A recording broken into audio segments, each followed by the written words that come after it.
Alright, so this is a Coleman air conditioner that replaced a Goodman heat pump.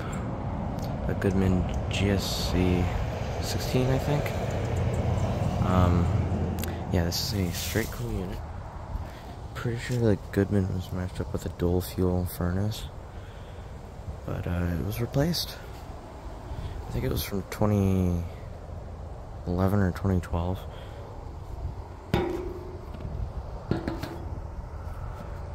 Shocking, not gonna lie.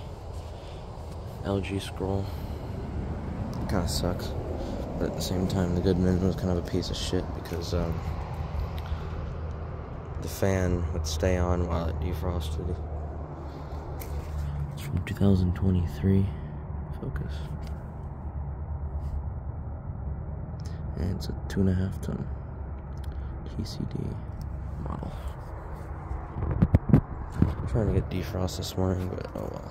I did not get any. Dang, this thing's brand spanking new. Hey, unexpected replacement. Oh.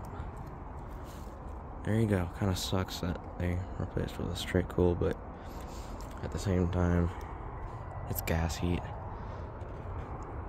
Here, who needs a heat pump when you already have gas heat? But yeah, new Coleman air conditioner. It's a 13s here. So they downgraded. I don't even remember if the thing was a GSC14 or not. But it replaced a Goodman. It had a sound blanket and 4 blades. So, thanks for watching.